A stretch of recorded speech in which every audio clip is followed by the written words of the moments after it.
दो चीजें इंसान हमेशा अवॉइड करना चाहता है। पहला ये है परेशान होना, दूसरा ये है विवाद में घुसना।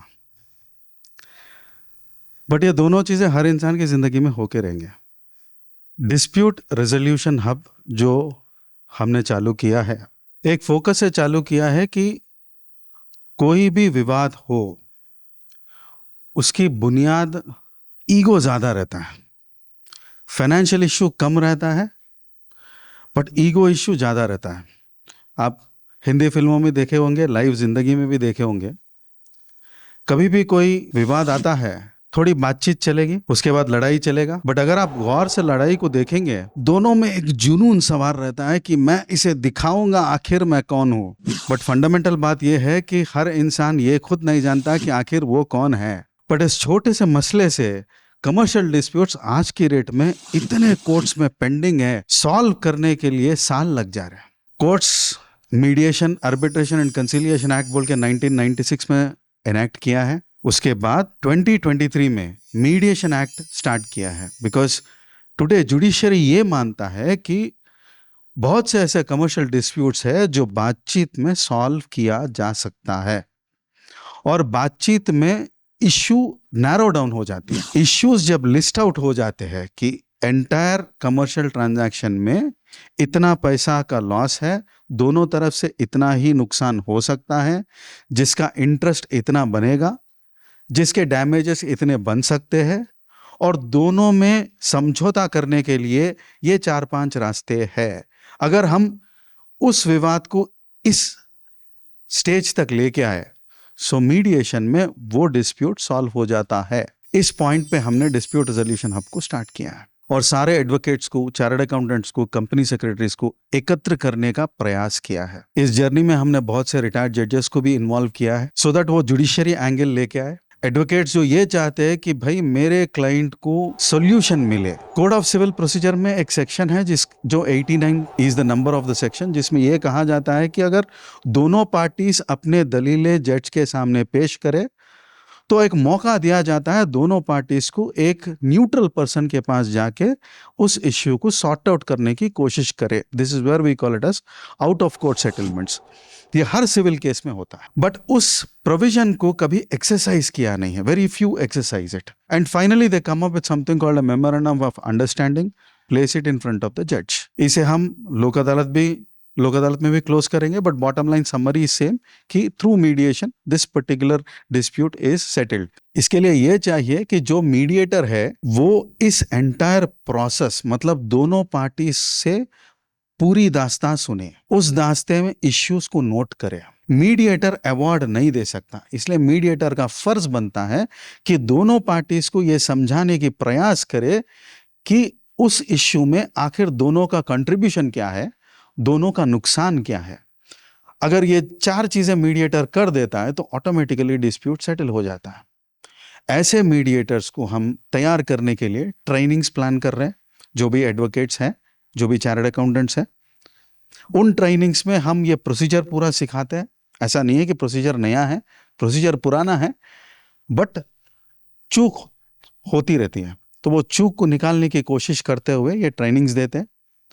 एंड हम एक सिस्टम बनाए रखे ताकि ये कॉन्वर्सेशंस पूरे रिकॉर्ड हो, डॉक्यूमेंटेड हो एंड सेटल हो। हमें लगा कि जो लोग इस जर्नी में अपना टाइम, अपना एनर्जी और अपना थॉट प्रोसेस लगा के क्लाइंट्स को और लिटिगेंट्स को सॉल्यूशन दे सके, उसे हम सम्मानित करनी चाहिए। शुरुआत में हमने भारत न्याय पुरस्कार को इस एजेंडा से स्टार्ट किया है। फिर हमने थोड़ा आगे बढ़े, हमने सोचा कि ऐसे बहुत से डिस्प्यूट्स है जो कमर्शियल नहीं है, जो सामाजिक है, और इन सामाजिक डिस्प्यूट्स को सॉर्ट आउट करने के लिए, इश्यूज को सॉल्व करने के लिए बहुत से सोशल वर्कर्स काम कर रहे हैं। बहुत से लोग ऐसे हैं जो एनजीओस है, जो प्लांट्स को आइडेंटिफाई किए थे और कहे थे ये प्लांट्स सामान्य रूप से दे आर हैजार्डस, वो हेल्थ के लिए हानिकारक है, इस प्लांट्स को निकालना जरूरी है, और इस प्लांट्स को निकालने का एक सेपरेट प्रोसेस है। वो लोग अपना टाइम देके इन प्लांट्स को आइडेंटिफाई करके उनको डिस्ट्रॉय करने का संपूर्ण मेहनत किया है, सिर्फ सोसाइटी बेनिफिट के लिए। ये लोग हकदार है रिकग्निशन के लिए और फेम जानने के लिए, इन सारे चीज़ों के लिए हमने भारत न्याय पुरस्कार को फ्रेम किया है। एंड ये हमारा पहला सीजन है where we are trying to recognise all these leaders who have helped the society grow, who have helped the society sustain. Thank you for joining. Good evening everybody. I am an advocate. हमारे legal firm का नाम है लामिंटेज legal. सो अभी advocate बोलते ही आप सब ये सोचेंगे कि हम तो लिटिगेशन करते हैं या क्रिमिनल लॉ करते हैं and other practice areas in legal field, but what our practice area and what we are expertise today in I'm going to talk about is we are specialized in drafting of any business agreement. Her business की शुरुआत agreement से होती है और problems तब arise होती है जब हमारे agreements are not in place. What we have found is all the agreements lacks clarity and it fails to define the scope of work कि कौन क्या काम करेगा. Everything is word of mouth कि हाँ मैंने उसको बोल दिया है, आपने बोल तो दिया है, उसने सुना है बट उसने किया नहीं है. प्रॉब्लम करने में आता है, सुनने और समझने में नहीं. हाल ही में हमने देखा था कि एक यूनिवर्सल स्टूडियो में कहीं पे एक वाइफ मर जाती है बट उसका हस्बैंड वो यूनिवर्सल स्टूडियोज़ को सू नहीं कर सकता है. क्यों? क्योंकि उसने उसकी टिकट खरीदने के टाइम पे उसको एग्री किया था कि the universal Studios will not be responsible for any mishap which is happening.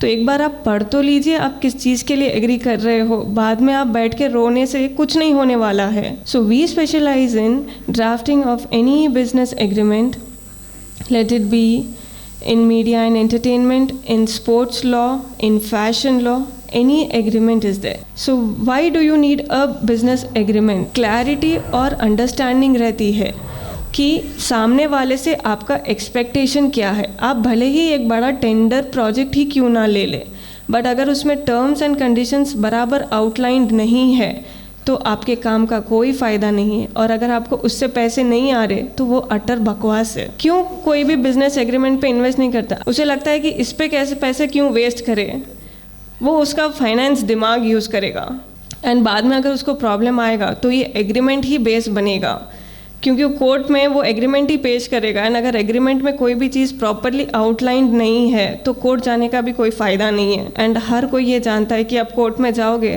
5 साल तो मिनिमम है. तो यही 5 साल अगर आपको वेस्ट करने से अच्छा है ये 5 साल के पैसे आप ज़रा कोई किसी से पास से एग्रीमेंट ड्राफ्ट करा लोगे, आपके पैसे सेव हो जाएंगे, आपको पीस ऑफ माइंड भी मिलेगा. दूसरी प्रॉब्लम ये होती है कि लोग एग्रीमेंट में ये भूल जाते हैं मेंशन करना कि अगर कोई डिस्प्यूट हुआ आगे चल के तो वो कहाँ पे होगा. अगर एक कंपनी है इंडिया में ही, एक कंपनी साउथ इंडिया में तेलंगाना में है, दूसरी कंपनी यहाँ दिल्ली में है, ये दोनों बिजनेस एग्रीमेंट में एंटर होते हैं. बट अगर ये दोनों कंपनीज में अगर आगे चल के कोई प्रॉब्लम हुई तो ये दोनों कहाँ पे जाके सॉल्व करेंगे, ये मेंशन नहीं किया हुआ रहता है. तो ये चीज़ भी प्रॉपरली मेंशन करना ज़रूरी रहता है कि अगर आगे चल के कोई प्रॉब्लम आया तो हम ये पूरे डिस्प्यूट्स कहाँ पे सॉल्व करेंगे. तो ये चीज़ में हम आपकी हेल्प करेंगे कि हम आपसे बात करेंगे, आप अगर कहते हो तो हम आपके वो दूसरे बिजनेस पार्टनर से भी बात करेंगे.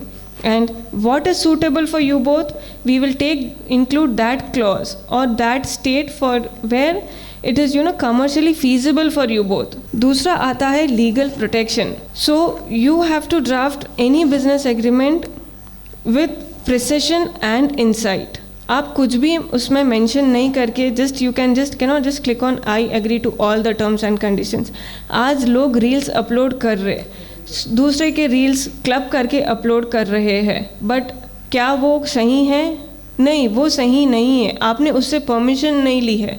आज या कल आपको प्रॉब्लम होगी क्योंकि हाल ही में दिल्ली हाई कोर्ट ने एक ऑर्डर पास किया है, तारक मेहता का उल्टा चश्मा. सब लोग आप जानते होंगे, सब लोग तारक मेहता के उल्टा चश्मा के ऊपर रील्स बना रहे हैं.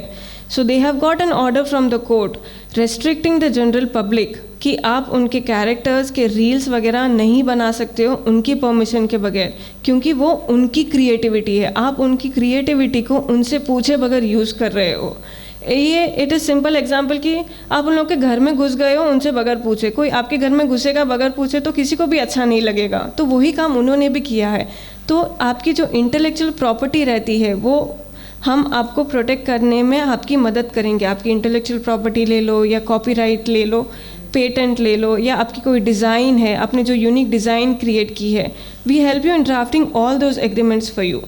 एंड दूसरी इम्पॉर्टेंट एग्रीमेंट्स ड्राफ्ट करने का ये है कि एक ट्रस्ट बिल्ड होता है, क्योंकि दोनों पार्टीज़ एक दूसरे को नहीं जानती है।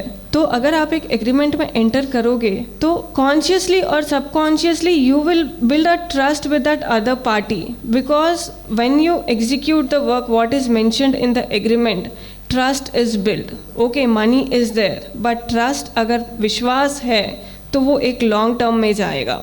एंड अगर एग्रीमेंट्स प्रॉपर नहीं है तो क्या होगा, बस मिसअंडरस्टैंडिंग और एम्बिग्यूटी रहेगी। दोनों एक दूसरे के मन में कुछ ना कुछ सोचेंगे सामने वाले के बारे में। एग्रीमेंट एक लाइफलाइन है बिजनेस ट्रांजैक्शन के लिए। ये इससे क्या होगा, आपको एक क्लैरिटी मिलेगी, ट्रस्ट मिलेगा, लीगल प्रोटेक्शन मिलेगी। So you invest your time and energy in finding a proper council जो आपको गाइड कर सके कि कौन से एग्रीमेंट्स ज़रूरी है आपके लिए। Thank you.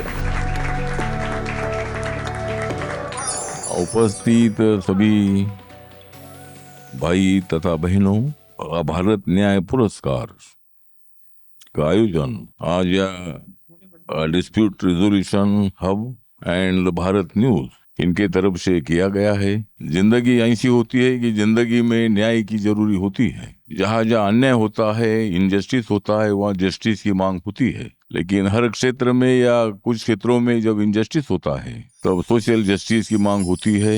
और माननीय नरेंद्र मोदी जी ने मुझे तीसरी बार social justice and empowerment ministry का पदभार दे दिया है। मैं डॉक्टर बाबा साहब अम्बेडकर जी की विचारधारा से प्रभावित होकर मैं सामाजिक क्षेत्र में आया। अमेरिका में ब्लैक पैंथर नाम की एक मूवमेंट चलती थी और वहाँ ब्लैक लोगों पर इनजस्टिस होता था।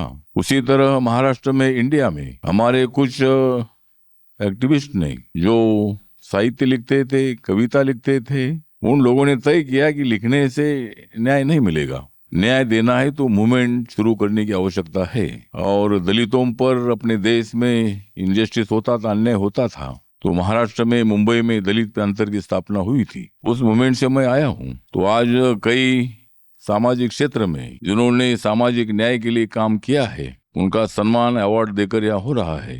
और मुझे बहुत बड़ी खुशी है कि आपके बीच में आकर सम्माननीय व्यक्तियों को अवार्ड देने का मौका मुझे आज मिल रहा है। बहुत सारे लोग तो जिंदगी में देते हैं धोखा, लेकिन आपने मुझे यहाँ दे दिया है अवार्ड बांटने का मौका। और ऐसे लोग जो दूसरों के लिए काम कर रहे हैं, देश के लिए काम कर रहे हैं, ऐसे लोगों का सम्मान करना ये मेरे लिए बहुत बड़ी आनंद की बात है। जिनको अवार्ड मिल रहा है उनको मैं शुभकामना देता हूँ, हार्दिक बधाई देता हूँ। काम करना है तो काम करो अच्छा, नहीं तो मत करो अच्छा। आजकल देश की मेंटेलिटी, कुछ लोगों की, लाखों लोगों में एक आदमी की मेंटेलिटी बिगड़ती जा रही है। समाज को बदनाम करने की कोशिश हो रही है। कलकत्ता में एक डॉक्टर की हत्या हुई, उनके ऊपर अत्याचार करके। हमारे बदलापुर में, मुंबई के पास ही थाने जिले में, वह 3-3.5 साल के बच्चों पर अत्याचार हुआ। ये मेंटेलिटी पूरी देश को बदनाम कर रही है। ऐसे मेंटेलिटी को खत्म करना चाहिए। ऐसे मेंटेलिटी पर बायकॉट डालना चाहिए, बहिष्कार डालना चाहिए। आज भी देश बहुत ही प्रगति की दिशा से आगे बढ़ रहा है, लेकिन आज भी गरीबी गांव-गांव में थोड़ी नजर आती है।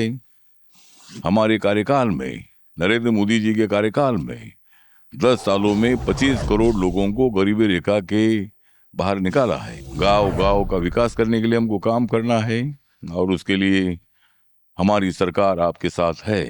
जो भी आप मांग करेंगे उस मांग को पूरा करने के लिए नरेंद्र मोदी जी की सरकार पूरा सहयोग आपको देगी। और जिनको जिनको अवार्ड अभी मिलने वाला है वो भी अपने भविष्य में अच्छा काम करते रहे, ऐसी उम्मीद करता हूँ। और मेरे 2 शब्द खत्म करता हूँ। नमस्कार, प्रणाम, जय भीम, जय भारत।